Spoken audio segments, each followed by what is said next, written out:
Ready. Welcome to the Music Monday podcast. Big Body Music Studios here in Huntsville, Alabama. Talking about Huntsville music things. Not just Huntsville music, but we're based here. Geoff, you live here. I do. We got this is Geoff Ryan. I'm Clayton Albrecht. And Ben, thank you very, very much for having us, man. The Monday thing is the Music Monday is awesome.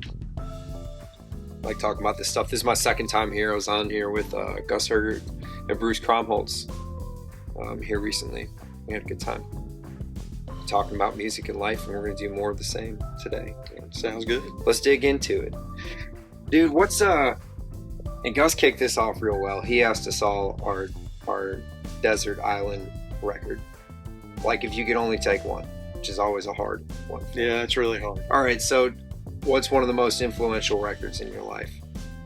I think influential records change as you age based on what they are. But I would say one that's been with me for a really long time is Waiting for Columbus, Little Feat, live. I mean, when I heard that, I was blown away. I didn't know music could sound more. When in your life did you hear it? This would have been, I was a kid. I was probably 13, 14 years old max. Changed everything.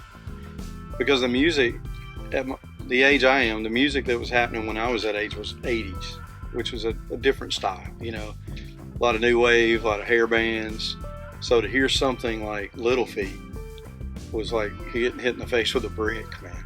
I mean, it was unbelievable. Just the musicianship, the swampiness, the feel, everything about it. And you didn't have the access that you have now. It was very difficult to dive back in and find this stuff. So you had to go to the local record store and start fishing through the records, looking. Is there more Little Feat records? Who are these people? Reading the liner notes and, oh wow, that person was on here. Let's go find a record by them. Yeah, wasn't that cool? Oh, it was super cool.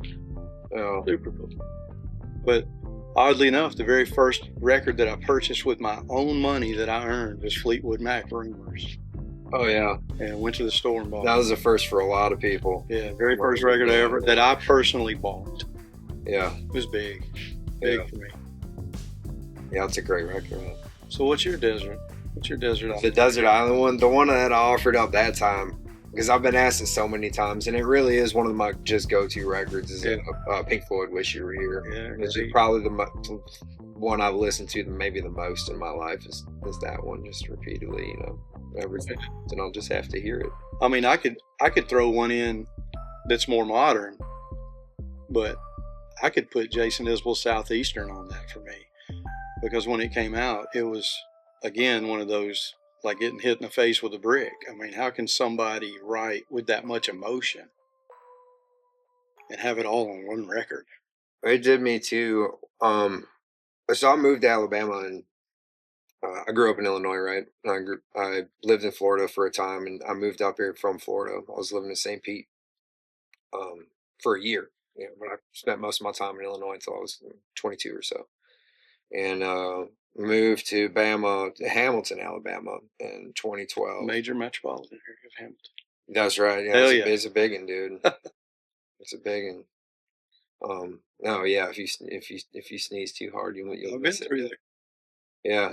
So that's where my people are out at. You know, and I was living on a bus, and I'll get to that. But you know, it came out in 2013, but he was going, I think, promoting at that time, and I mean, there were still there were maybe just algorithms. I mean, algorithms have been with us for a while, but they weren't as pervasive as they are nowadays. Right. But I want to say that I found it through that even before. I mean, I knew the Truckers and didn't really listen to the Truckers until later too, and I liked Drive By a lot, you know. But yeah, the Southeastern, it hooked me. It also kind of put the shininess of the production kind of put me off at first a little bit too, because you know what I mean. It is pretty slick. It is. The way that Cobb did it. Right. But man, the way that those stories, it was impressive to have that many of them on the record. I played the crap out of that too, and it was actually, admittedly, that record was very influential on me in writing at that time and wanting to explore stories and characters more than just feelings. Right. I would say that it came along at a time when a lot of people weren't doing albums like that, or at least they weren't. Wasn't as obvious. I mean, this was his Yeah, entire life on display, yeah, yeah, and I think that's what kind of drew me to it.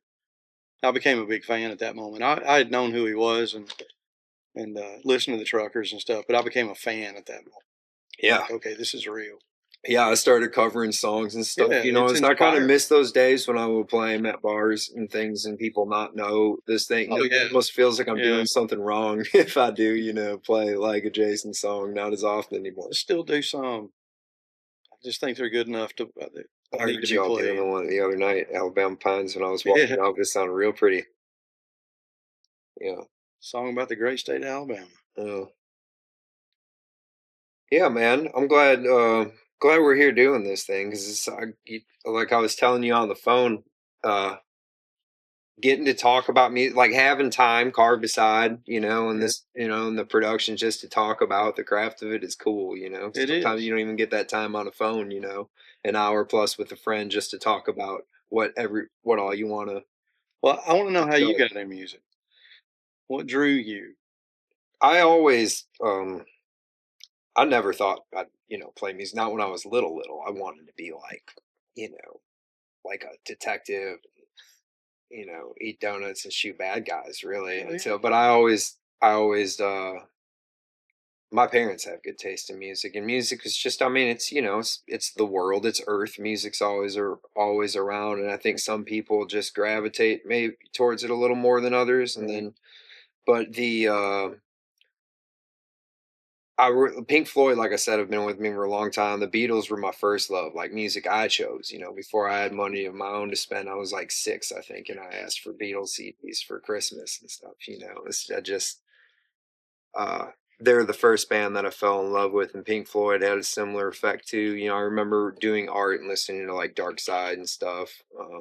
But when I first started playing, what got me into it is, I want to say I was around 13 or 14, and was getting into skateboarding, and had a friend that was into different bands like punk rock, Yeah, but not punk rock in the way a lot of people like might think of, and just not as sloppy as what people think. It was more 90s punk. yeah. There's a lot more like bands like Bad Religion and Oh things yeah. like that. No Effects is really the one that sealed the deal. He had a couple No Effects records that he lent me, and I put them on, and I'm like, I don't know what to think of that. And a little bit of it is too, your friends like it, so you want to Yeah. be more open to it. But I've never been one to just, if I don't like it, I don't like it. But I was like, I don't know what to think of that. Let me hear it again. And I don't, something just clicked. And that's when I became infatuated with just music and writing. I've always loved writing. The dots kind of started to connect. Before I'd ever considered music or anything, I would write like little raps and stuff like once in a while before, didn't even listen to that much hip hop as a kid, but just always like writing in general. And then it all started kind of coming together, and the punk rock scene was kind of like, it's like I can do that. It doesn't feel as far away from you, more inclusive to kind of get a guitar, learn some power chords, and start writing songs. I mean, I wanted to start writing as soon as I picked up a guitar, which is around that time. I played saxophone a little bit in school with the band, Right. and enjoyed it, but didn't, It didn't nobody get had to away to tell get me to practice the guitar, right. I actually wanted to play bass at first, but for like $60, I bought this like little knockoff Strat and a little piece of crap practice amp, from a buddy, and some cables and a tuner and whatnot. And I never did end up moving to bass really, and just fell in love with the guitar more and more as I was, writing. Like I said, got to writing like right away, That's and impressive. just I remember, and it did not like come easy to me. Nothing in my life has come easy to me. I think it's important too for, I was fixing to say kids, but not just kids, but like anybody of any age I talk to, the people like, well, I'd like to play guitar, but I can't. I'm like, man, I got an uncle that picks up like 47 or something. You know what I mean? Struggles his ass off to get some chords down, and it's you got to embrace the suck.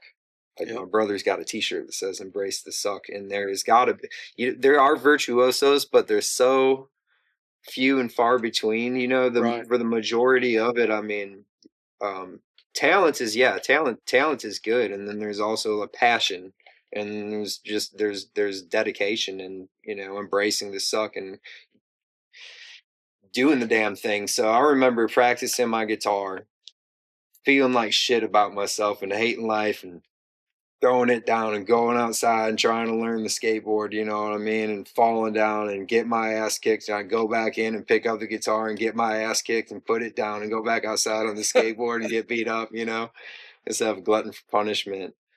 But because I loved it. And Fell asleep with it, I didn't you? wanted a band right away, Did you fall asleep with it in your hands on the bed?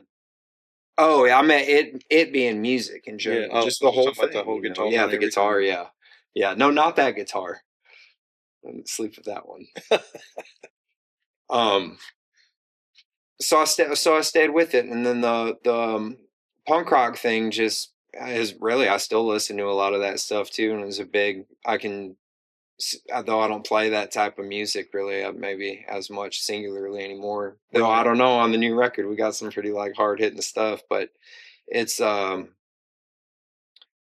then by the time I was back in high school and started to expand my mind again and go back to a lot of the things that I grew up with. And then Right. I remember records that are even newer, like Sublime's 40 Ounces Yeah. of Freedom, listening to the whole thing, its entirety, kind of was like, oh, they were in this scene, and they weren't, I kind of was adverse to a lot of things that were mainstream just because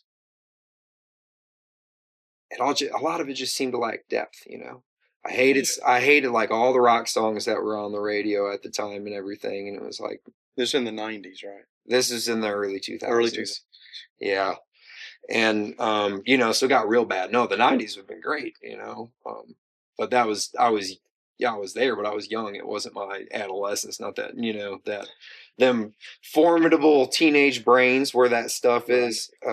They're talking to a buddy about this. That people have a tendency to listen to what they listened to in high school, Absolutely. throughout the duration of their life. Absolutely. Talk about because of how the brain develops at that time. And I mean, I'm considerably older than you, but I will say I listened to a lot of hair bands when I was in high school because it was in the 80s. But I don't listen to it as much anymore. I'm not attracted to it like I was then. I listened to the 70s stuff that was playing in the house or was on there was a killer radio station out of Birmingham when I was growing up that would play entire albums. It was K99 WRKK, and their slogan was the musical alternative to ordinary radio. And they would just play an album. Well, I wish we had that around here. So you would hear, the early ZZ Top album or a Pink Floyd album. Yeah. Little Feat. That's where you heard this stuff. And so I'm actually drawn to that. I did listen to it, but the stuff that was popular when I was in school that I loved then, I don't love so much anymore. Yeah. So I wonder, did I really love it then? Right. Or was I just part of it? Yeah, part of the. Well, I mean, I wasn't infatuated with, when I was a kid going to see Van Halen and being up against the stage watching Eddie Van Halen and thinking, my God, because he looked happy playing the guitar. Yeah, that's people cool. were screaming for him. He looked happy. And he just looked like he was doing the one thing that he found complete enjoyment. So, that made me want to do that kind of thing. That's the coolest. Like that. That's the coolest, man. Yeah. Yeah, when you see somebody doing something that, that's what we can all strive for even now, just playing gigs, even solo, playing with a band, whatever. Absolutely. If you look like you're having a good time because you are having a good time, it translates. Yeah. Completely. Yeah. And I mean, that's what kind of drew me into the whole thing. It's just seeing people play who were having a good time. Loved it. Didn't matter the genre. Yeah. It's just, I can't get enough of it. Can't get enough of any music. That's the greatest gift of it all is like my hunger is insatiable. I listen to the old stuff like all the time, and as a kid that was more informative than the punk rock thing. And that's what I was getting to it all like by by high school and then years after it was all back into old stuff and then current stuff, then it didn't matter, you know. Do you ever sit and pick Music an is artist and music, just try to listen to the whole catalog? yeah, if it's something that I like anyway, I'll try to. I challenge myself as a listener, and that's why I get frustrated with most people too with short attention spans nowadays. Because like I like whole for like I like books, I like Oh, I'm a records. voracious reader, man. Love it. Are you? Yes. A lot of songwriters, yeah, a lot of songwriters are. The hell were we talking Well, about? just like pick any artist and just Oh yeah. listen to their Oh yeah, complete yeah, catalog. yeah. No, I do that. I listen, you know, and I judge artists too by their records. I can't listen. I seldom listen to just songs and skip around. Like usually, if I'm listening to something, even in the car, I'm putting the record on. You Yeah, know. so you consume music the way that I grew up consuming music. Yeah. That's by the total package. Yeah. People don't consume it that way anymore. No, most don't. You just I like the song. They don't even bother listening to the rest of it. Most don't. And people are going to be people, and who am I to tell people how to Oh, you get can, to but do the things they like? But it would. I hope that it changes. I don't know. It gives me hope at least how vinyl sales have gone up. You right. know, I even mean if that kids think, I know kids just think it's retro and cool and nichey, but even right. just if that vision's there, like it was for anybody, is to really get into it and be like, oh, you know what, I really like this. I really connect with this thing, this whole thing, you know, that I So spent playing on money that, on. you're cutting a record with your band, All Us Ions.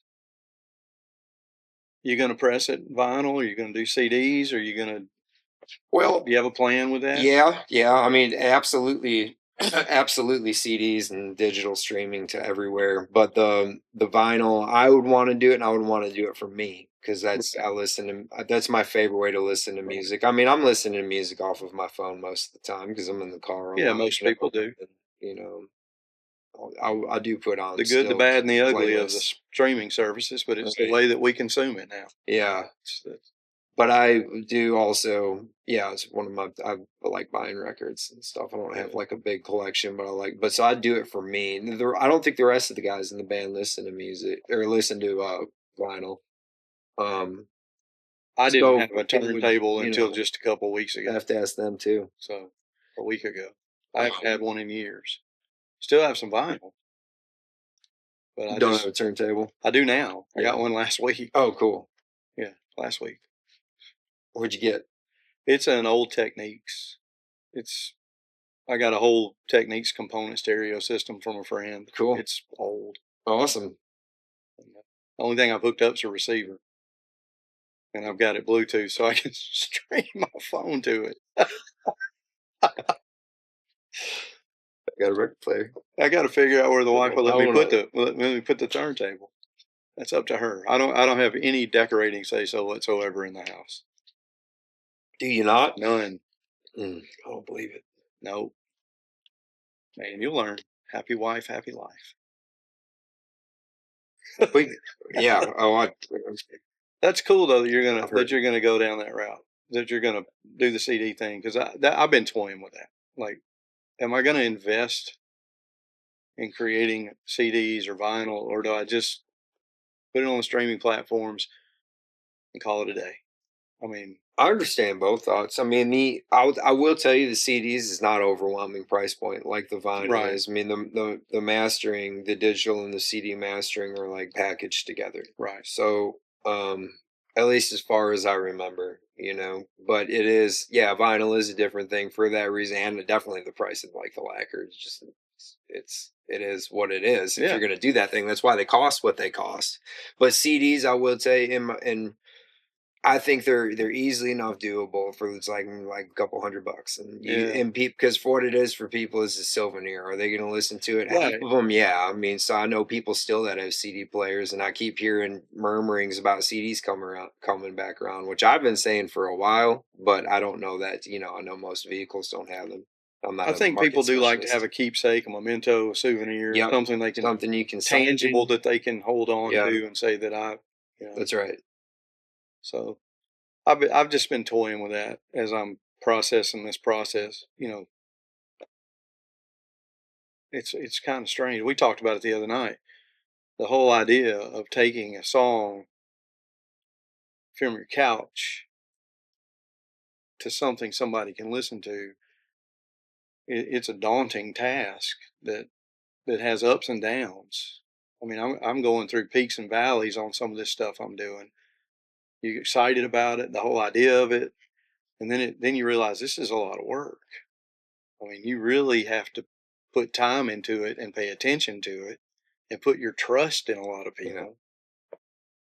And it can be a little, well, I mean, I hate to use the word stressful, but It's it intense. certainly is. It's very intense. It's intense. It's intensive, and you know, man, I have said that in my head to myself maybe 3 times the past couple months of like, man, this is why it took 4 years since the last one to get, it's getting I've not just never. getting the money together, but like the time and devotion, because I put a lot into the first one. This is the first time I've done this.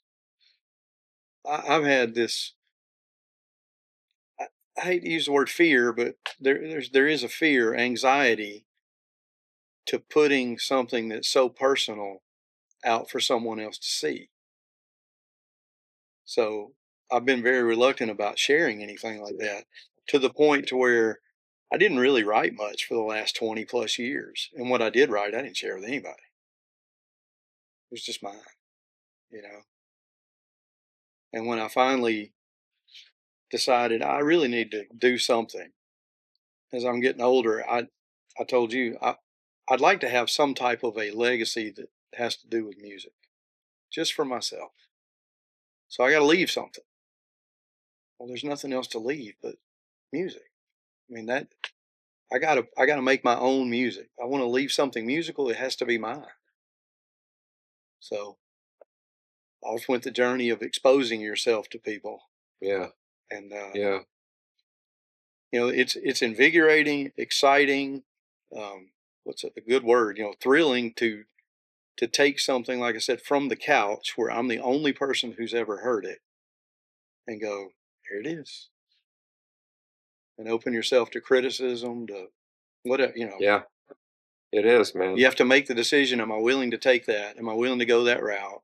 And for me, it was a very long process to get to the point to say, yeah, let's just go. And then songs I thought that I would cut, I'm not cutting them because I wrote a better one in my mind. Hmm. Hmm. Those are just over there. Yeah, yeah, And then you start thinking, are these even good enough? yeah, yeah, yeah. The self doubt. But I think is a lot more. I'd like to think is a lot more normal for a lot more people than would admit. And then, but I wish I would. I found this stuff helpful to talk about for like Yeah. anybody. Is like I feel like it's all really normal. I think any artist in any type, whether visual or music or what have you, is has that. What do they call it? Imposter syndrome. Yeah. And but I think during the making of the record process, I know that I feel I'll have to be in the good headspace. I don't have to be in a good headspace to hear it and be objective about the things that I want to change mix wise and stuff like Right. that. But if I'm really just like listening for like a pleasurable listening experience, like yeah, some days I turn it on, I'm like, man, this record is dope. Some days I turn it on, I'm like, man, they should replace me, And I just, do you feel sometimes that your songs, like you wonder, will they hold up? Are they good enough to be on this? Are they, yeah, like I yeah, wonder sometimes, am I yeah, am I really giving it the best that I can? Is this it, or is there more? yeah. And you know, I don't know how you write. This is something I'm curious about. When you write a song, or do you write about things that are personal to you?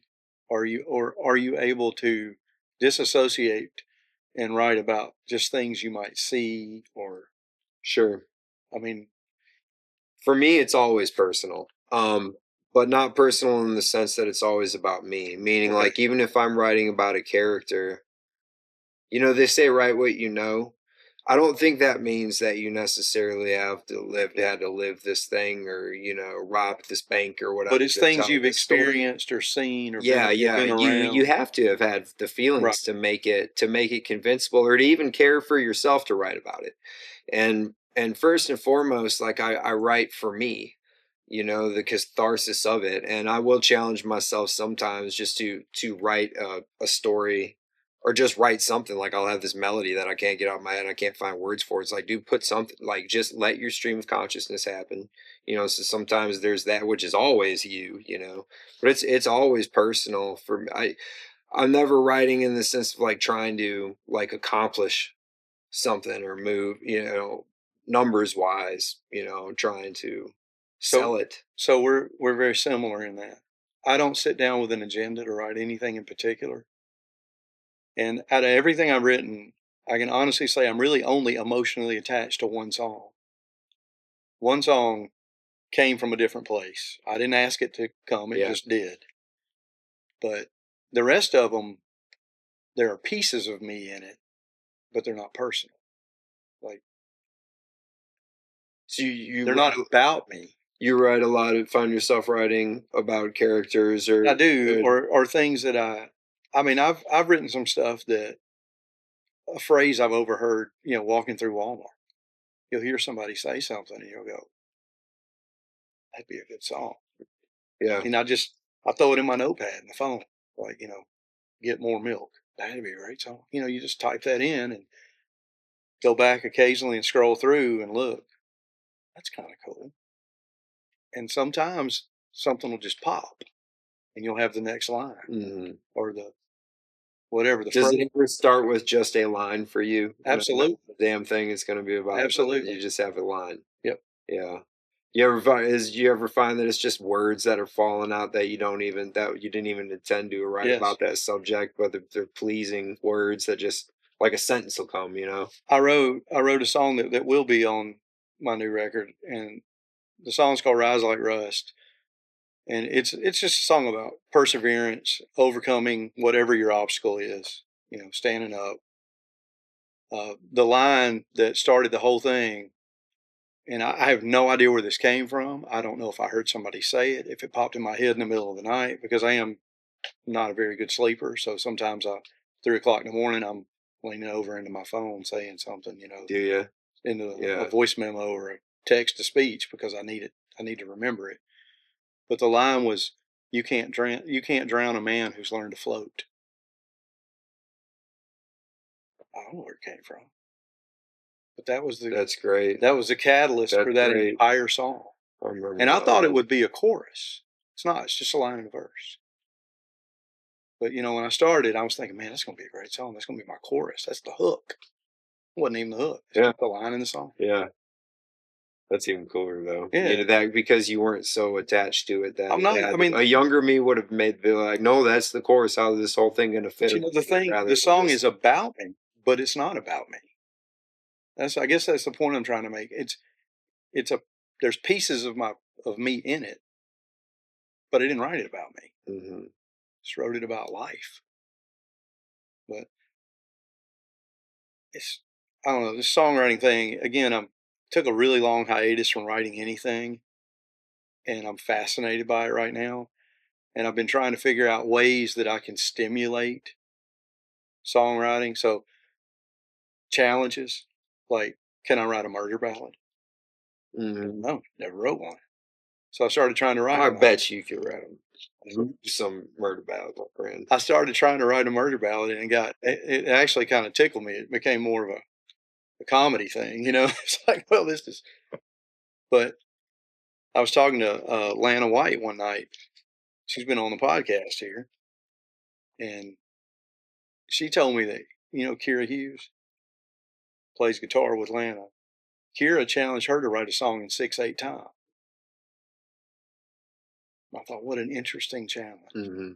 I haven't done it yet, but that's the kind of thing I like to find out is how do people go about writing. And when you feel like you hit a roadblock or you just haven't been as creative as you want to be for an extended period of time, what are things that you can do to kind of just bust that door open a Sure. little bit again? I mean, I don't want to force anything. The songs I've forced, I think, suck. Yeah. The ones that come out a little more freely tend to be a little bit better Yeah. and are easier to edit. You know, less Yeah. work has to be done to them. but and usually less wordy. I tend to write too many words, and that's a difficult thing to. Well, I want to say this. I'm a wordy writer as well. How do I say this in fewer words? Yeah. And then you run into phrasing issues when you got 87 words in a line. How do you get the phrasing in where it stays with melody? Because I love melody. So whole process is. That's where I'll notice the tendencies from the punk rock thing, or those types of bands at that time, and hip hop too. Probably is like the cadences that I'll hear do pack kind of just naturally pack more words or syllables at least in there than less elongated notes and stuff. Though I like write stuff like that too, and like just I don't know. Do you ever well, for myself, I guess I'll say I hear more often than not, I'll hear a melody. I'll hear the melody and the cadence. If I have something, a lot of the time, if I'm just sitting there too with the guitar, I'm like, ooh, and I'll hear it all at one time, but not necessarily lyrics at one time. I spent the most time probably on with the words, or take the most time with the words. I'm not a fast writer. But what's it like for you when you start a song? I typically here recently, I have probably written lyrics before music more often than the other way around. Interesting. Yeah, I don't know why. Yeah, because it's not always been that way. Yeah. Oh, kind of. Yeah. And I actually don't even look at it like I'm writing a song. I look at it like I'm just writing down words.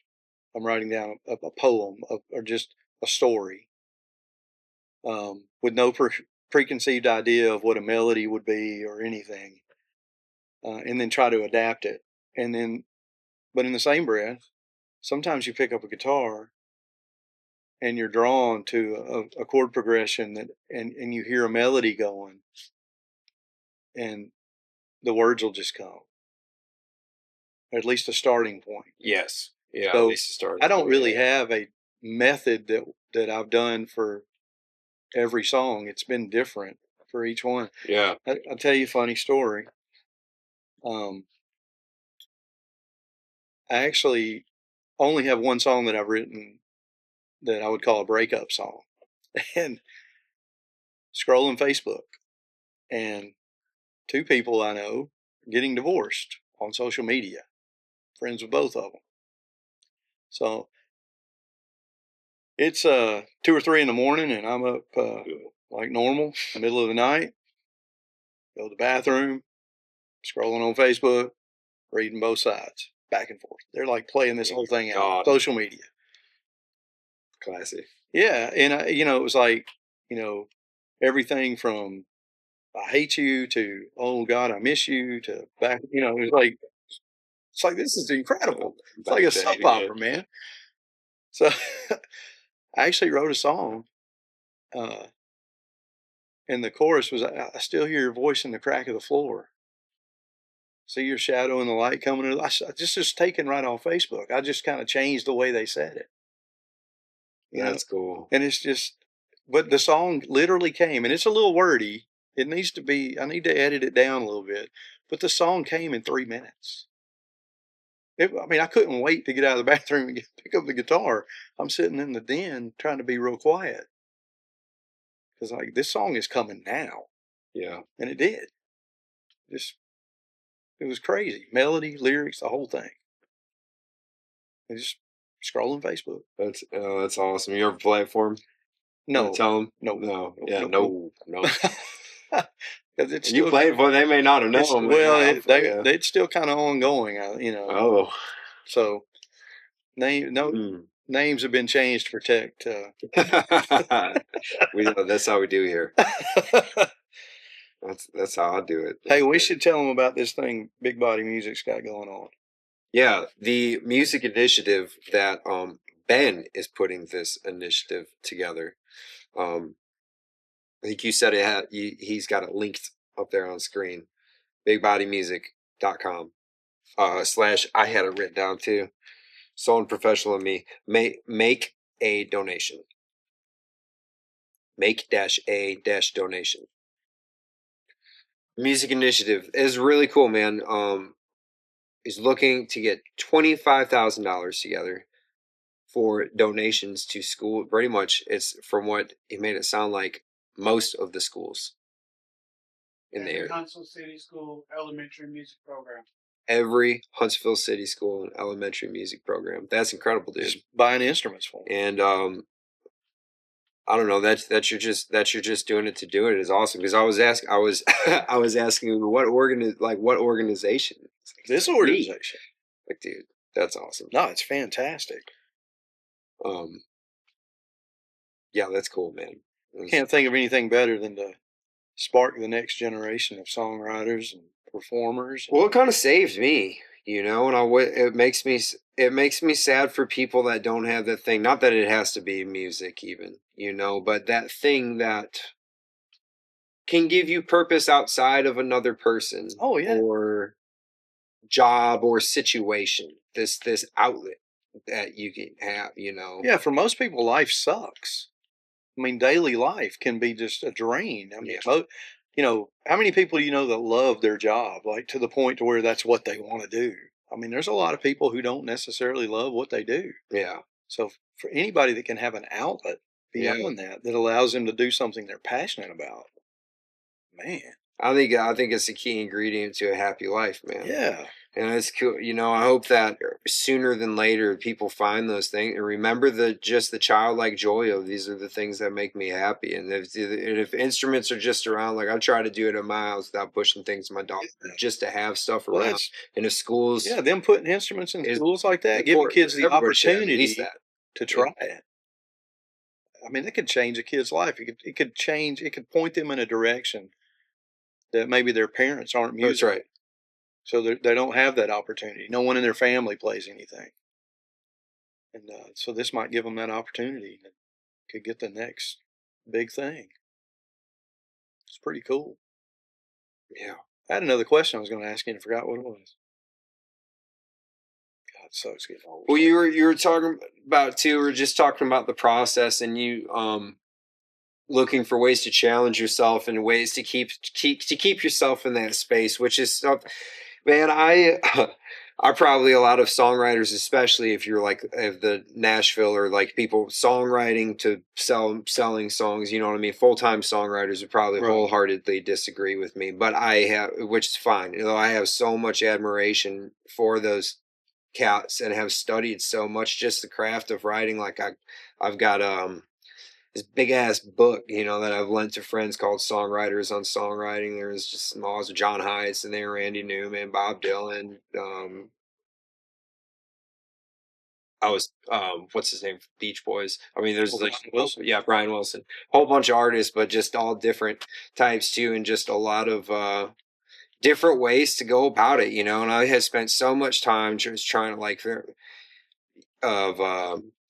it got to the point where it felt a little restrictive, if it will. Like there were these rules again, you know, or I don't know. It was positive too because of the refinement that happens. I'm constantly trying to refine myself. I mean, I'm trying to do that in all ways of life. I constantly edit your own stuff, or do you have somebody you go to and? Well, so with all us ions, we'll all kind of edit, you know, and trim. But I try to trim a lot of fat before it gets there. I try to be really objective with myself. If not objective in the point of like what would be really pleasing to,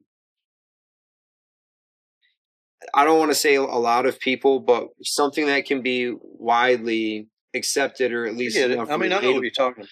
But ultimately, I'm trying to please like myself. It's all I'm trying to satisfy my taste. All I've ever wanted to do is make the type of music that I want to hear.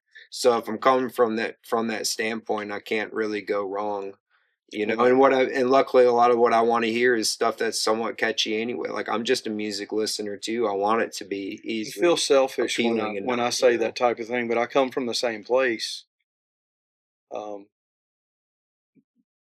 I'm not looking for anybody to praise what I'm doing. I'm looking for me to praise it.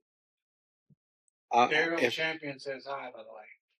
Good old Daryl. Ask him how he did in his race. How he did in his race. I'm at Daryl. Yeah, You know, so it sounds selfish to say that I'm doing this Sure, just for it's not myself, fish but coming out, you know. that's exactly why I'm doing this. Yeah. And I'm hoping that if I can be pleased with it, then that'll translate the same way that the joy of seeing someone on stage who's having a good time translates, you know. So if I'm good with it, they should be good with it. You know, that's your hope. I think you're right. That is my hope, and just I want it was something I try to keep reminding myself at times, because I think that is where that when people talk about authenticity, well, that's where it comes from. Is like people subconsciously can tell. I think one's like came from the artist's heart, at least at one point, or if Right. they're just do have this manufactured thing that was handed them to hand out, to the masses.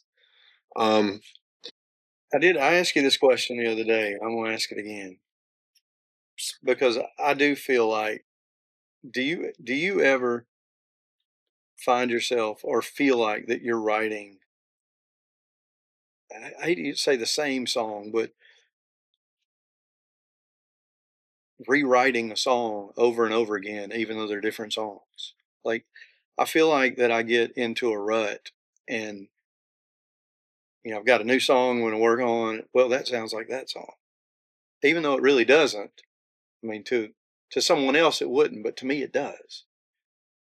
And it's almost like I feel like I can't get out of a rut or a spot, and I need to know how to get out of that. So I know part of the one way would be to co-write with somebody or have somebody sit there and say, "What if you did this?" But that's a point that I feel like I'm writing a very similar song a lot of times. Like I'm having a hard time writing a rock song, like just a driving rock song. I can understand that. And I don't understand why, because that's what in the old days, that's all I could write. Yeah. But maybe it's because I'm not there anymore. I went through a period that was really similar to that too. It just wasn't I wasn't writing as much of things that were riffier anymore, focusing on the music as much as I was focusing on the story at the tone. I was Right. really getting, I think, like we were talking about Southeastern, it affected me in that way too. That and a host of other things. I mean, Yeah. moving to Alabama was just, I don't know, it all just kind of clicked, and I was living it, I was Yeah. actually living the country. It was very relatable. Like, oh, I get it now, Yeah. and it sounds good and it sounds like the landscape. But with that, I was too, I wasn't writing as much rock and roll material. I was playing electric guitar in this cover band and having a lot harder time like connecting with that music at that time. Yeah. And so maybe it is just this is what you're doing right now.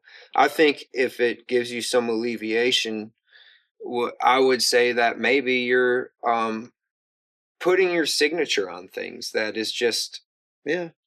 'cause even as eccentric as the Beatles were, I mean, there's a lot of, you can tell those guys were still like exploring like the themes of their life and stuff.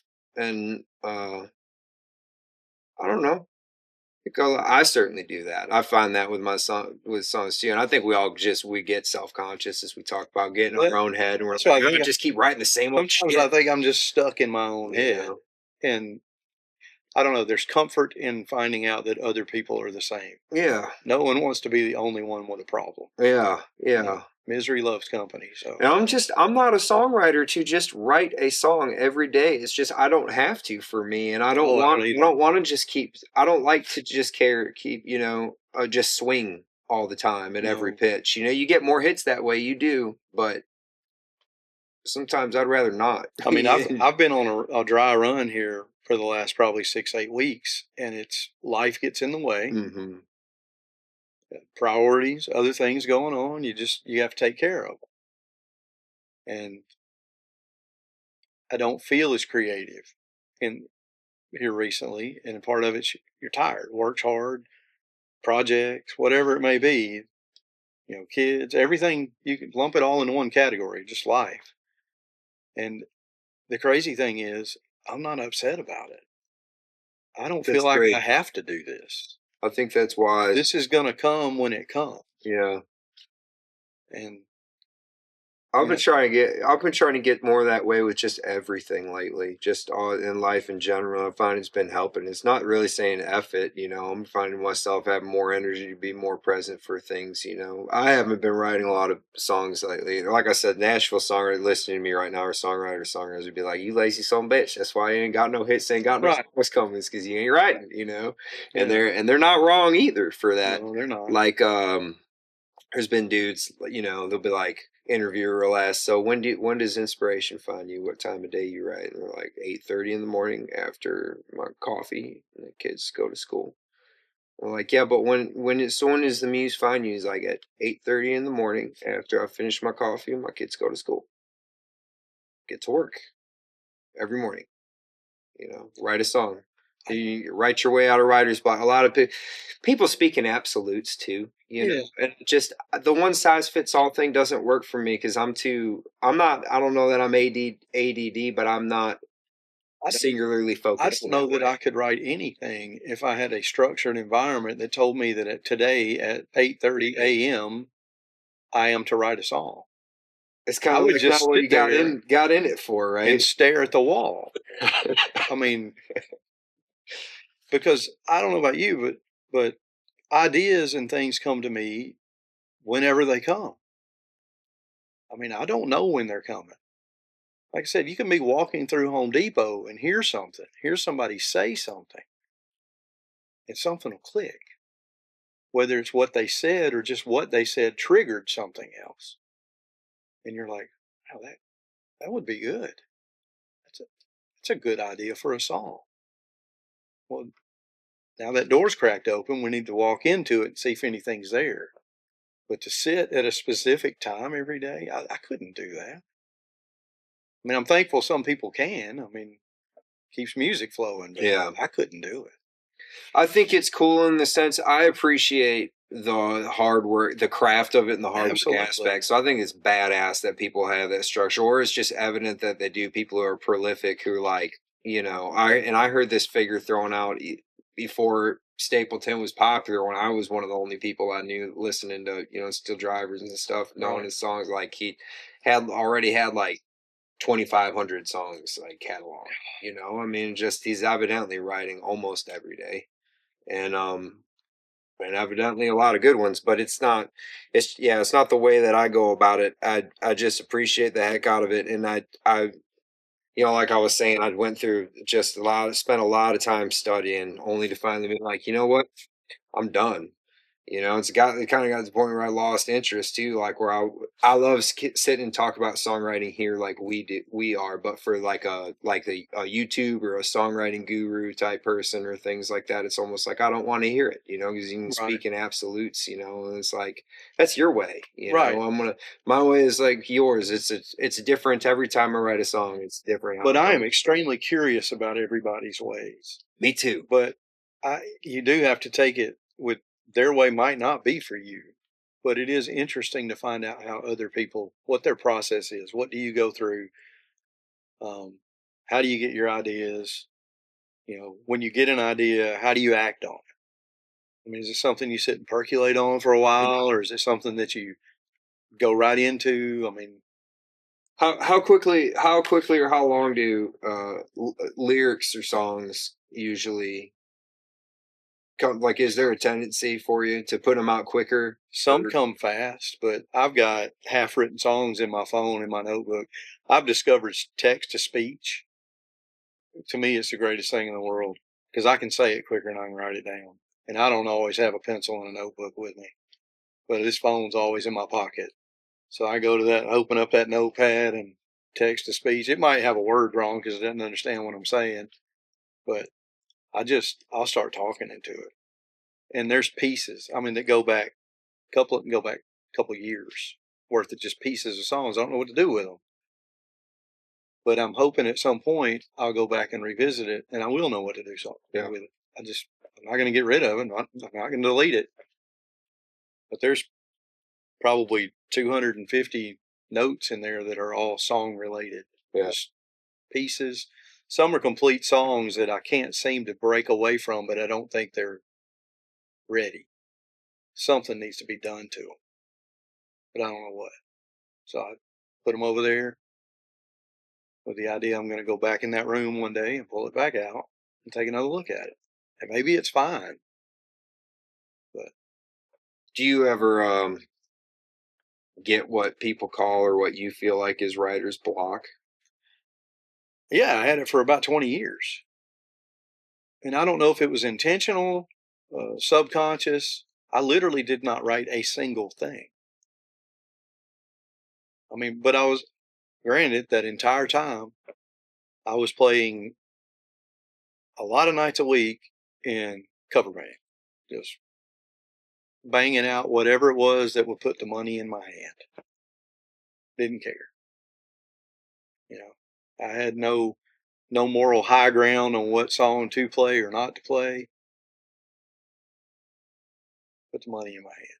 Is that what you want to hear? There's a tip jar. I'll play it. So I'm not saying that clouded me from being able to write something, but my focus was not on me. It was just on, that was a job. So did you start writing as soon as you started playing music as well? Then I did early. I wrote when I first started playing. I wrote all the way through high school, college. It's crazy when I go back and listen to some of those tunes now and revisit them, the ones that I can remember. They seem so dated to me. And it's probably because they came from such a different time in my life. And of course, the style, we tried to write for the style. Back then, I was trying to write a hit. I mean, all you want to do is just be a star. So you're writing what you hear. Yeah, yeah. So a lot of the songs are dated in were you rock and roll and yeah, stuff, rock and roll, kind of the alternative rock style, more like what you would associate with REM or the 10,000 Maniac. That kind of sound that came around in the mid '80s. There was this rush of what they labeled alternative rock because they didn't know what else to call it. And a lot of my stuff was in that vein. And when you listen to it now, it sounds like that, you know. And it's weird because that's not me. That was me then. It's crazy, man.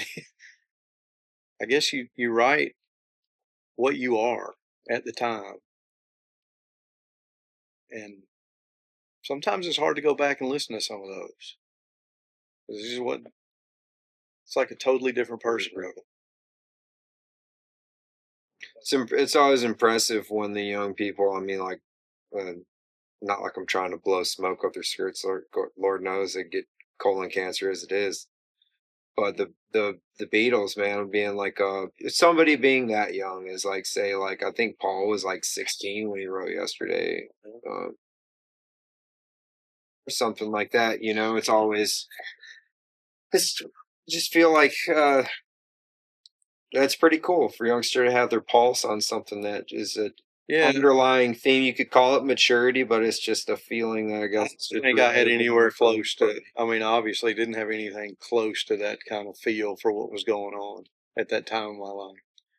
We were just trying to write a song girls would like.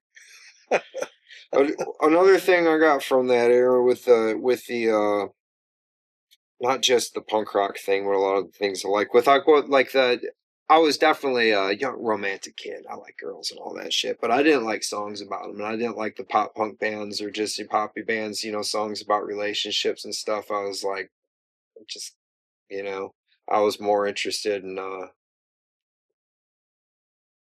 hell. I don't, if not even the government, just the whole world as a whole in society, you know, all full of piss and vinegar and think you know everything too. You want to make some social commentary, you know, and some of it when I go back and read it, yeah, it feels absolutely dated. And then once in a while I'll surprise myself and I'll be like, damn, young man, you weren't too far off, you know, for not knowing much of nothing, which I still don't. You know, I just know that I don't now. Yeah, I have a song from I wrote it back in the early '90s. And it was kind of a social commentary song. And I can't remember the whole thing, but I remember enough of it to think, you know, that really wasn't that bad of a tune. And I know what I was trying to say, but I think I don't think I quite knew how to say it then. And I'm hoping that I know how to say what I want to say now, even though I may look back on this and go, you still don't know it. Still don't know how to say it. But yeah, I get that looking back and thinking, well, that wasn't that bad. Even though for a period of time I was like, yeah, get that stuff away. Yeah, sure, yeah. I'm grown now. I don't want to hear I that. don't want to hear all that. It's crazy. Yeah. I don't know. This has been a fun process for me trying to relearn how I can be creative and it satisfy me. And it's full, like I said, of ups and downs, and the anxiety and the desire to create something that you feel like showcases you or says what you're trying to say. It's been a fun task, and I mean, I'm hoping that it keeps going. I hope it doesn't, I hope it doesn't stop. I really like doing it. Yeah. Yeah. I love it. I love it in the studio as well. Where are you doing it at? With Lynn Grantham and at a studio called Private Drive Studios. It's in Faultville. Really cool setup. Really cool environment. It's just if you're comfortable, it's going to help you be. I think you'll be able to translate what you're trying to say. It's everything. Seems like you're having a lot of fun in there, huh? That you're really Yeah, comfortable there. it's a good, comfortable environment, and it's out. It's at a house out in Faultville where you can walk outside and look off Brindley Mountain. At Brindley Mountain, it's looking down into a valley. It's just, I don't know. It's like a breath of fresh air. So, and I think he gets really good sounds, man. He's really knows what he's doing. Yeah, it sounds like I really like sonically, I really like the sound of it. All I really want is an accurate representation of what I'm doing and what you had intended. Yeah, I'm not looking for anything to. I didn't want to go into a studio with anybody having a preconceived idea of what it should sound like, because I'm not even sure I know what it should sound like. I'd like to get it recorded as cleanly as possible, and then when we get to the point to where we start putting it together, then we can decide whether or not that's what I want it to sound like at that point. But I hear horror stories of people, with dealing with, an engineer who, this is the way the kick drum's going to sound. Why can't you just record the tone of that kick drum? Hear what that kick drum sounds like? Just record that. I don't need it. Don't run it through all kinds of stuff. Don't change the tone. Just record that. I mean, can't you change the tone later if we need to? Yeah. Then just record that. I like the sound of that. So that's what I was hoping for. I feel like that's what I'm getting. So, and I'm happy. Yeah.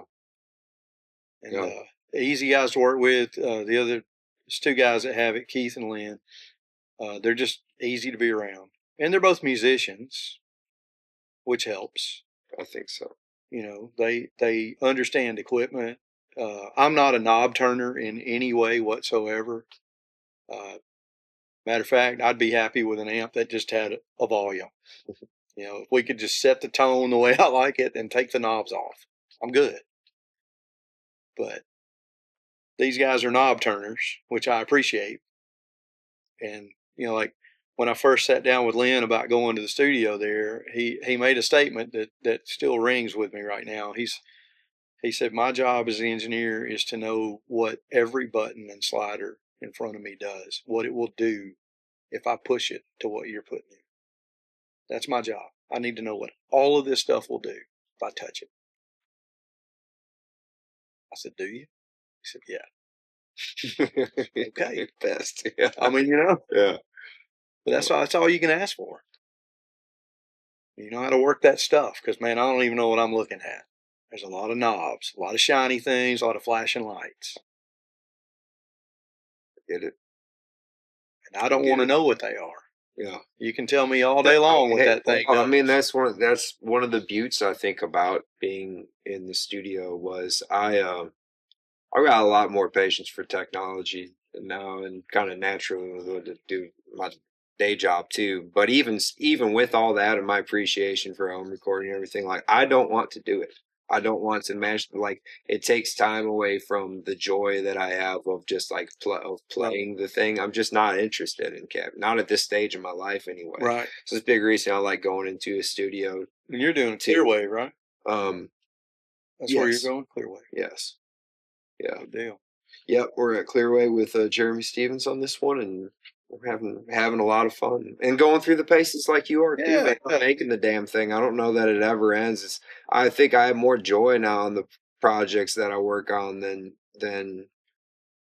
I don't know. I've had a lot of fun in the studio, period. But it's all us ions, or this band has been really rewarding in this sense. It's very much me. But unlike the first one, now I've got, brothers that I've been playing with since, for some time now, and everybody, writing and just really just love, we love music too and care about the songs the most, and I'll trying to please ourselves, and at the same time we edit ourselves a lot and each other a lot. I mean, I edit the shit out of myself. I do, with it. When my critic gets going, likes to go, but I do, man. I agonize over it.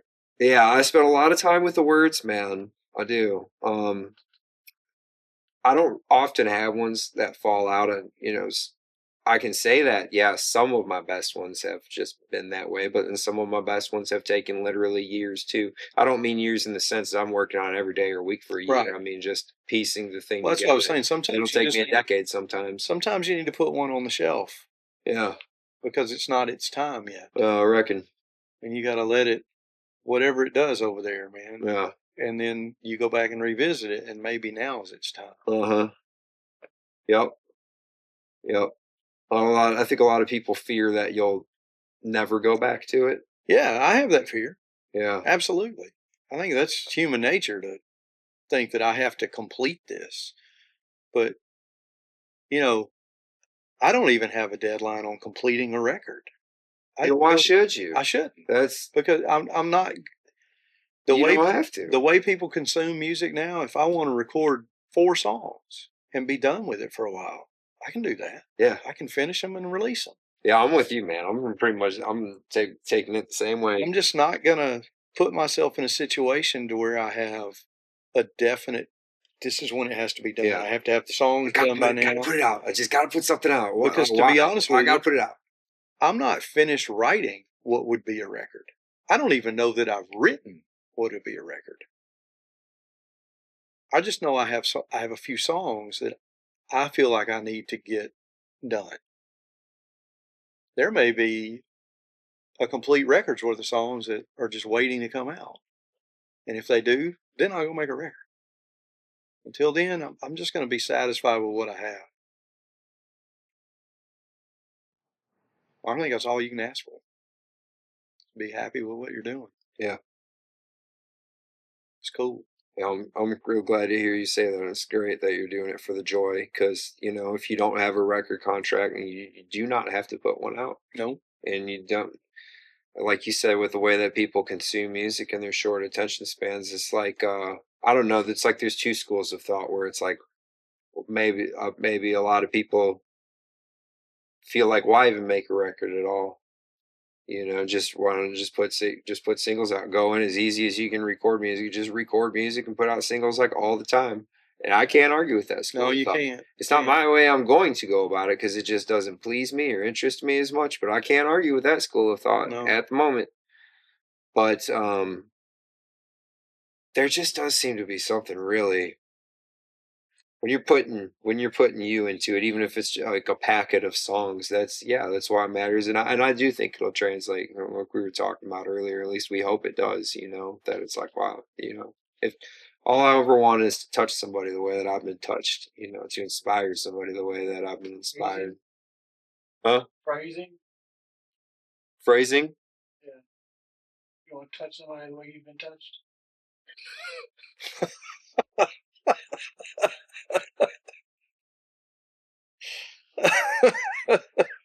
Well, A voice from over there. yeah, phrasing. We want to rephrase that. Yeah. I thought I did. I followed it up with I understood exactly what you meant. Can't say nothing. No, not anymore. Say Not nothing. anymore. Across the line. Yeah, man, you're coming at it from the right place. That's all. I hope so. I think you are too. It's a good thing. It's a great town, isn't it? Dude, we live in an awesome town. Isn't it wild how many people live in this town that are so freaking talented? Yes. Yeah, I think so. I've lived other places and it's not all like this. Man. No, it's not. Or not Nashville and not Austin, and I don't think care to be either. And no, Huntsville never. I mean, every place is going to have its thing, and people being people, but it never seemed overtly like cliquey or gatekeeper like either. You know, Right. more so encouraging. I don't see the gatekeeping aspect of it. Like you hear, got friends in other towns that talk about that type of thing. I don't really see that here. I think for the most part, the Huntsville music scene is overwhelmingly encouraging. I mean, everybody seems to support everybody else. Yeah, and that's an generally amazing thing. Yeah, there's always anomalies, but for the most part, it's just open arms and has been since the day I moved here. When did you move here? Early '90s, like '91. What was the scene like back then? A lot. There weren't most of the there weren't as many places to play. Of course, there aren't as many places to play now as there was just a few years ago. It seems that way. Isn't At that least there's a interesting? lot more bands. And yeah, I guess it does kind of feel that way sometimes. Yeah, I mean there were a lot more places to play just a few years ago. Mm. So anyway, it's for another day. But back then, the larger clubs in town did booked through a place like Southeastern Attractions or something. It was a lot of regional touring cover bands is what they were. And then there were a few underground spots, like the Tip Top. There was a place on the Parkway. I don't remember what the name of it was. Sat in front of an old ratty hotel. Always had killer bands. They would do these shows at the old Armory, where you'd have kind of what they do at Mad Malt sometimes, where there'll be 11 bands playing in one night. It was killer. You paid $3 and you got to go see everything from hardcore to punk to some dude playing some weird version of country, all in the same bill. But it was kind of a cool scene back then. And there were a lot of upstart bands that were trying to do their own thing. I mean, we talked about uh, Black Label, Craig and Dave McCullough. They kind of popped out of that. They were trying to do their own thing, even back then, which was really cool. Yeah. Because that wasn't really a big focus in this town. This was a cover band town, like most places are. Sure. So, but it seems like in the last, I don't know, 5 to 7 years, there's been a big push for original music in this area. It's long overdue. I think we're fortunate that we have venues in this town that not only welcome live music, original music, they're encouraging it. Yeah, I say that often, man. Because I didn't grow up here. I'm really grateful for what I found here. And there's still some places that want you to do the cover thing, but there's a lot of places that are. Yeah. Hey, man, play your original. Yeah, and it is more and more lately. And I moved here only in 2018 and only started playing around here a little bit in 2017. So not long, right? And it's changed. Even now, then, like you said, there's some fewer venues. Maybe it's harder to get into because there's just so many damn bands. And many of these bands original too, which it warms my heart, and it's even more than you can keep up with. Just people coming out of the woodwork all the time, and they're like writing good stuff too. Yeah, they are. And you see a lot of we're seeing house shows happen now, which is a cool thing. I think we need to do more of that. I think so too. Do you? Yep, 1.25, 30 seats. 1.25 each quarter. What you the first month of each quarter? We haven't set any time. Okay. So that's the plan, is to do 4 of them a year. Once a quarter. That'd be Big perfect. Body Music Studios. That would be perfect. 30 seats. 30 yeah, seats. that's like perfect, man. And live stream. And live stream. I mean, I think that's the, Yeah. it's the future, man. Create your places to play, which is ironically what they used to do. I don't know. Isn't that something? It's like Yeah. a full circle moment, man. I hope that trend continues. Maybe it's because people just more and more, I think, are going to crave authenticity. I would do them in my backyard if we get rid of that neighbor that complains. You got to go. Just do them early, I guess. We've talked about it, man. It is. Yeah. I'd do it. Yeah. I should do it in the backyard, man. Yeah. Just do a little earlier. Yeah. Yeah. You got a really pretty backyard over there. I'm sure it's inspiring. You sit out there and write? Most of my writing just happens sitting in the den, man, with the dogs running around. I just pick up a guitar and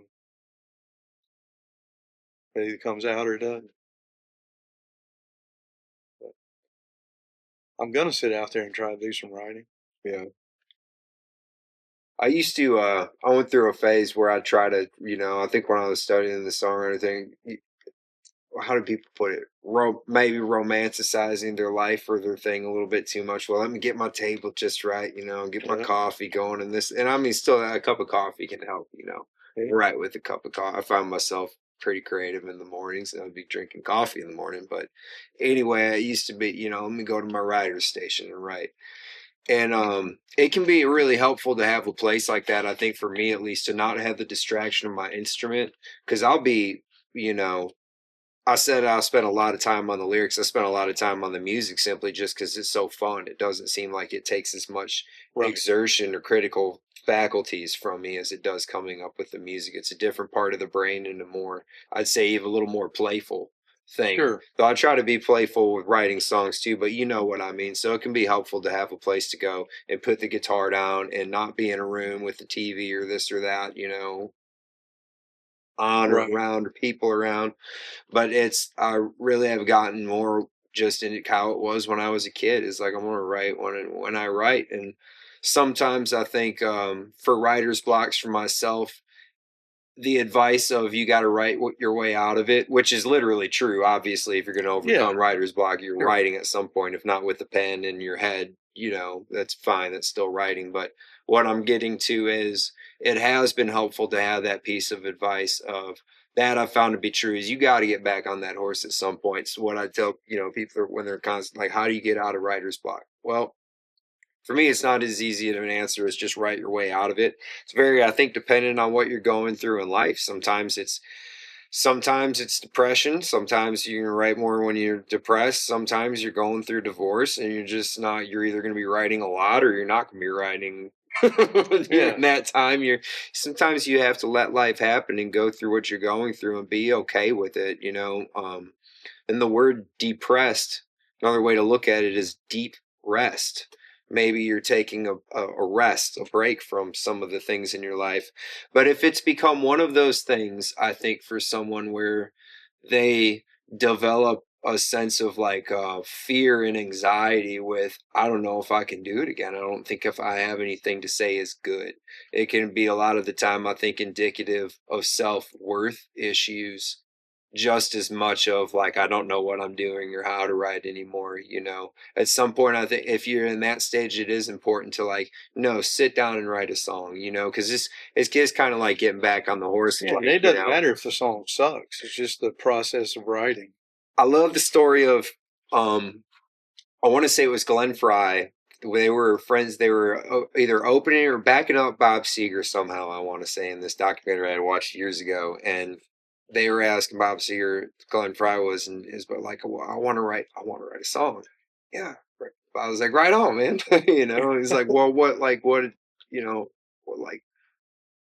do? And he's like, well, write this song, bitch. He's like, But Just do it. I don't want it to suck. Bob Lassie's like, oh, it's gonna suck. It's like, but then the next one's not gonna suck as much. Right. And then it's not gonna take as long as you think to write something that you take a lot of joy and worth in, and not pride in the sense of look how good I am, but like that, like that's what I meant, and that's where I'm at. Being proud of what you do can take a negative connotation in today's world, having pride, but it is extremely important to have some pride in what you are doing and what you have accomplished. Oh, you got to be a little bit of a fan of yourself, or if you honey, can't, you'll bless your. I mean, especially if you're doing like what we do, where you go out and you put yourself on display. Yeah. I used to laugh and I would say, well, it's time for me to go out. Put me in the corner, dance, monkey boy, dance. Because that's what we're doing. We're out. You go out there live. You're vulnerable. You just have to. We're on display, so you do have to like what you're doing, and you have to be proud of what you're doing, and you have to be confident in what you're doing.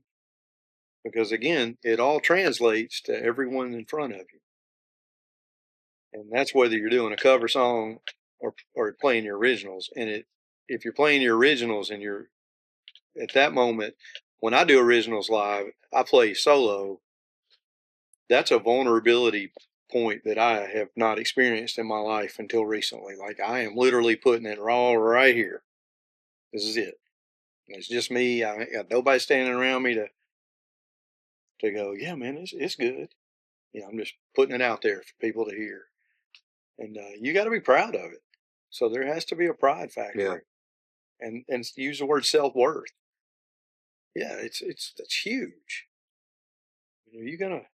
Are you gonna stand up there by yourself and sing a song you wrote about who knows, doesn't matter what, and you're gonna share it with these people you don't know? You better be proud of it. You better be confident in it. Maybe what helps you crack the can back open? Maybe that would be helpful for somebody too. If they're, what was it finally that snapped in you to write again? Pretty simple. I changed jobs.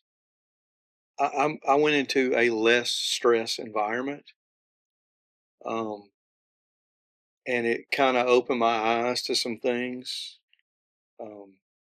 That there's more to life than just work, and I don't know. It kind of got in my wife pushing me. That's great. Like, hey, hey, a partner. Well, you know, like that. Like I had stopped playing out live for the most part. I just did an occasional thing here and there. I got so burnt out on it. I didn't want to go back out and play the same stuff over and over. And I got to there was a point. I thought I was really good at it, but I didn't want to do it. So she was kind of the catalyst to kick my ass back out of the house. You need to be playing again. And I'm over there on the couch fiddling with a song, and I'm like, "You want to hear part of my new song?" And she's like, "Okay, well, why don't you play those?" What? I mean, the thought hadn't really crossed my mind to go out and do originals, but then it's like, why not? So I don't play a whole lot of places in town. I'm playing places that fully welcome original songs. And I've sat and played a night's worth and played 3 cover songs, and played everything else original, whether it was good, bad, finished or not. I mean, I've gotten to the point to where I will literally sit and play a song that I am not through with, just to see how it feels. Sure. And I'll preface it when I'm sitting there. Hey, this is a song that's not finished. It's only got a verse and a chorus, but I'm gonna do it. Mm-hmm. I want to see. Give me a bridge and I'll buy you a beer. Yeah, I want to see what it feels like, because as well as I do, sitting on the couch playing it is not the same as presenting it. It's different. Everything about it is different, and I think it's helped me write. It's helped me to refine and help me to write by playing these songs in front of people. So that's what I'm going to keep doing for now, and try to figure out how to get better at this craft And I think that's the way for me to go about doing it, is just be vulnerable and throw them out there whether I think they're ready or not. But I have to do that on my own terms, where I want to do it. And hopefully they'll get better. It's the idea. That's great. I think you've got the right intentions for a solid foundation for, of life of fulfillment and people picking up on it too, Yeah. connecting with your stuff because it's real, because it's not forced. It's just because it's you want to get it out because like you have to. You don't have to, but you have to. Your soul has to. The Man, if the world doesn't. 15-year-old me heard some of the stuff I was writing right now, they'd slap me and say, "Why are you writing country?" I've thought about that before. It's not really country, but it is. I mean, what's the genre? The Americana is what they slap on everything. You don't know what to do with anymore. What country probably should have become. Yeah. I don't know. I've always found like genres are bothersome. Like if you can't tell I'm a little long-winded anyway and talking circuits, it's hard to answer things linearly. But when people ask, what kind of music do you play? I just like, well, and I've kind of got the answer rolled up in my pocket because we answer that question a lot, but I always hate it. How do you say I'm like, well, it's like, yeah, it's rock and roll, but here I am. You'd probably call me Americana because here I am with an acoustic guitar and some songs that I wrote. Yeah, I mean, I don't know what my songs are. I mean, you can label them whatever you think they need to be labeled. I'm just calling them my songs. Yeah, I mean, that's it. And the covers I do could be anything from, Elton John to John Prine or whatever. Doesn't matter. I remember Tyler Childers at some award show, this Americana award, and he got this Americana award and was like, well, I appreciate this, but I don't, I'm not Americana because Americana ain't nothing about nothing, Then I think he clarified more in an interview later. He just considers himself country, not, American. But it doesn't bother me. Not that I know what people mean by it because I've said it myself and I know what they're talking about. And a lot of that stuff is that's the place that it's the roots for me. The roots music is this thing that I reach for a lot. Is a lot of John Prine and stuff. When I want to come down from everything else is that stuff. But well, ultimately, I think what I appreciate in music more than anything is the story. And that took me a long time to figure out. That's actually what draws me more than anything. Is there a story in that song? And if there is, that's probably a song I'm liking. And that's what, as you write, I sit back and look at it and think, am I telling the story I want to tell? Am I saying what I want to say? Is this a consumable story? Am I saying what I need to say in this 3.5, 4 minutes, whatever? And it's really hard because there are some guys out there that can write a whole novel in 3.5 minutes. Man, I'm picturing everything going on just in their lyrics. And I want to figure out how to get there. May never get there, but I'm going to take the journey. Yeah. Try to get there. And people can call it whatever they want. It's just going to be music. This is cool, man. I like doing this. Yeah. Yeah. There's a magic to it, man. There is. Hey, you guys donate. Help put some instruments in the schools. Yeah. Yeah, bigbodymusic.com. There's donation links up. bigbodymusic.com/make-a-donation. Ben, thank you very much for having us, man. This has been Geoff. Thank you for coming out and doing this. Thanks for asking. So yeah, there's no definite time frame on the record. Mine either. I'm trying to think getting the things we need to promote in there. Where are you playing next? I do I'm one of the artists in residence at the Trilogy Hotel downtown, and this month I'm doing Thursdays. You're doing Thursdays this month there. I'll be there this Thursday at the Trilogy. Yeah, it's a cool little 5:30 to 7:30 gig. Perfect. come hear some originals. Yeah, you're doing your original thing there Oh, too. yeah. Good for you, man. Oh yeah, That's awesome. That's awesome. I'm glad to hear that. yeah. Not playing a lot this month. That was on purpose. Yeah, you're working on a record, man. Well, I had other things to do, man. Yeah, You saw one of them. yeah. Big contraption. Yeah, I built Hootenanny the other night. It was everybody's birthday on Saturday. Yeah, well, that big thing we built. You know, that took up time. Oh yeah, sure. But life is, man. That's another thing. Like,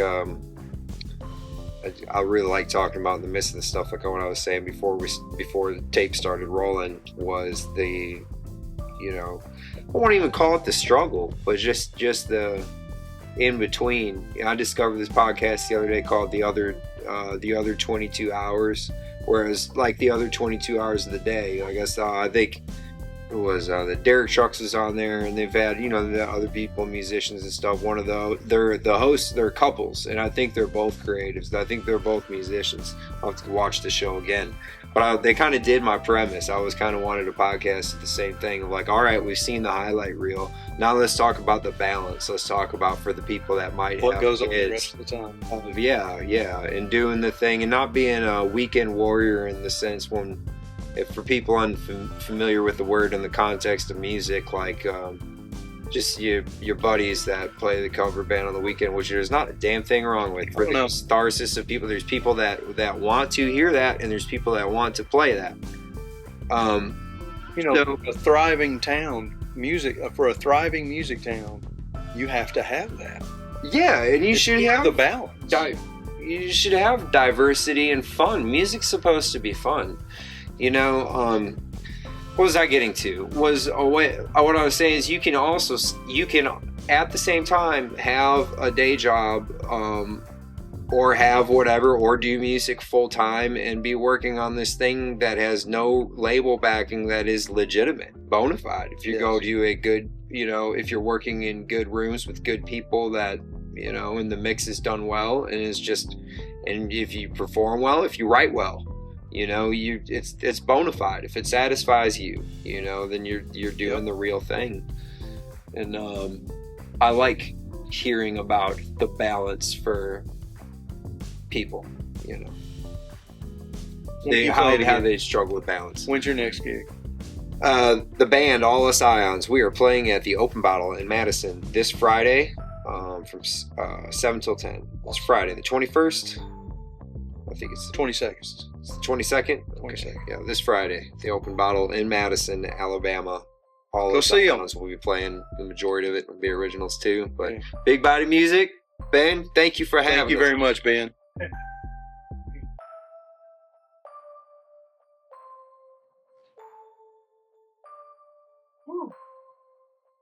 That was cool. That was by man. quick, huh? Yeah, that's fun, man.